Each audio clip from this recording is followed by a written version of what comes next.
Wow, that was the worst night I've done in a while, and I'm completely sober. Bruins fans, it is because that is a 7-1 victory over the Anaheim Ducks. Like, here's the thing. I knew that this game was not going to be it was going to be kind of lopsided. You know, the Bruins coming in, failing to score points in only 4 contests. It's going to their 40th game of the season. We are halfway through the season, and we have accrued a record of 32-4-4 versus a team that has only ever won in regulation like 3 times this season, and a team that and moreover a team that is in a race to the bottom for Connor Bedard. I knew that this West Coast trip was not going to test us as much as the end of the gauntlet of a little bit ago with the was it the Avs, the Coyotes, and the freaking Golden Knights. I still can't believe we lost to the Coyotes. I knew that this was not going to test us as much as that one, but jeez. Anyway, even though Anaheim kind of blows, in their last 10, they were they've been 5-4-1. They haven't been playing awful, just okay. But before we went to this before we get into this game, might as well recant some of the tales of me going to the Providence Bruins game today. The Providence Bruins lost their tilt against the Utica Comets 2-1, 2-1, and it was kind of disappointing. It felt like none of the young guys really were on the same page at any point. It felt like the concept of a far post was a foreign concept to everyone. On defense, no one was guarding anyone on anyone from Utica who was on the far post. On offense, nobody was lining up on the far post to try and tap in any potential rebounds. And they cannot at all defend against the forecheck. However, I'm not going to act like this was complete garbage, because this was also the first time in my life that I had made a sign to go to a game. Let's go to the beach. Let's go score a goal. Unfortunately, it was not Johnny Beecher who scored that goal. I cannot remember who it was that scored the goal. It is tired. I am tired.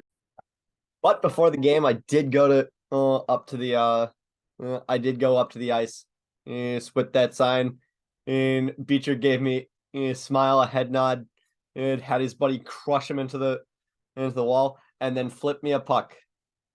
And I taped it up because how am I gonna discern this from a normal from another? But that's really all I have to say about the Providence versus Utica game.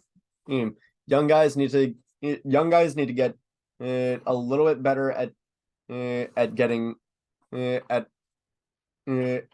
trying to develop communication and stuff like that. I can see someone possibly Merkulov or Steen coming up, or even Lauko coming back up in the coming weeks, just to get some sort of idea as to how their progression is doing down in Prov, and also because with Steen and Lauko, they have experience up in the NHL, and I think that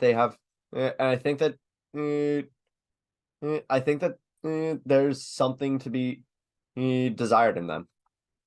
First line production, probably not, but at least NHL caliber talent.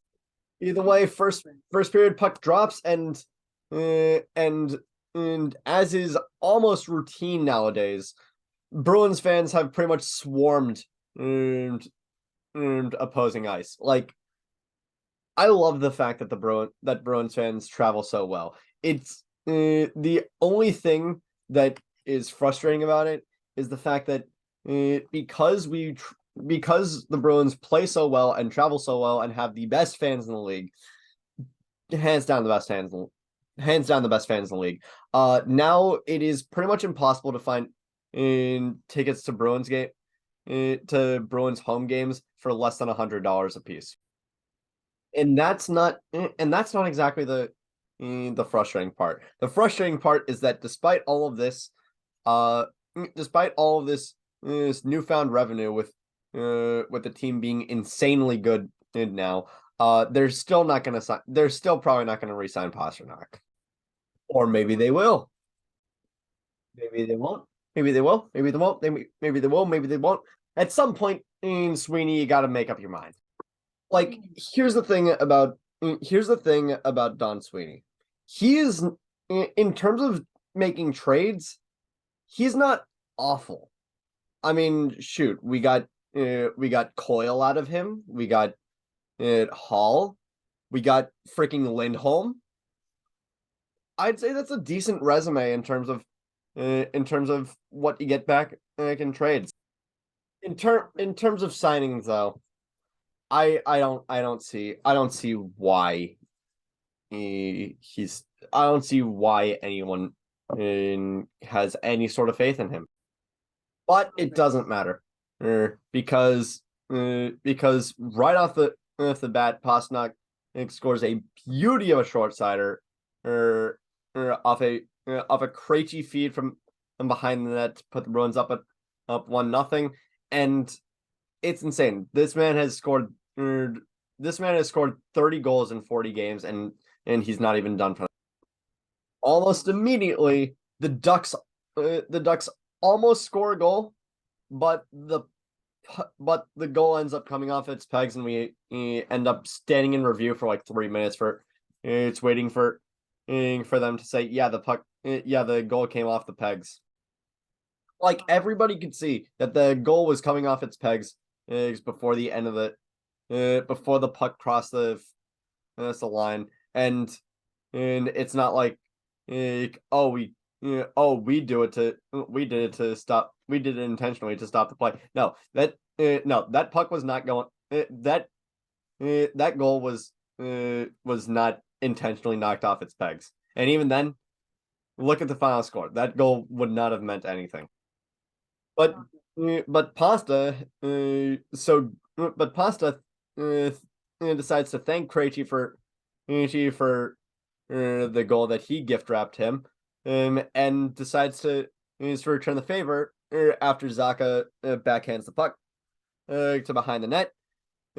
Pasta sneaks around and passes it up the gut to Krejci in the low slot, who blasted right past John Gibson to put the Bruins up 2. And this is when the Ducks spread our first goal and said, yeah, we're gonna do that. And Zegras just sets himself right up in Pasta's office, just puts his feet right on the desk as Ryan Strome. I keep forgetting which Strome is which.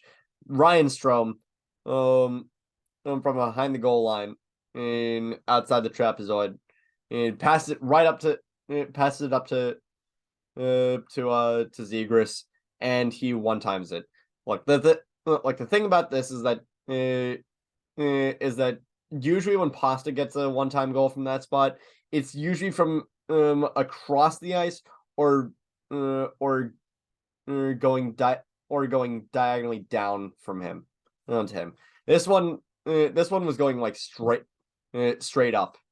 This was from an angle that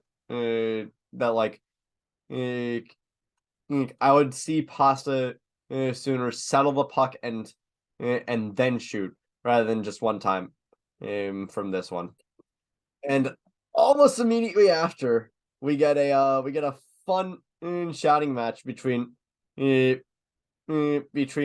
that involves Trent Frederick and Brad Marchand versus Max Comtois and Trevor Zegras just going at each other, specifically Frederick and Zegras.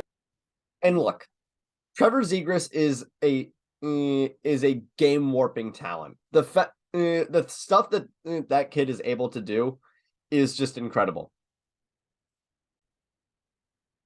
There's only room for one number 11 in this in here, and it's not the one that's getting shelled 7-1.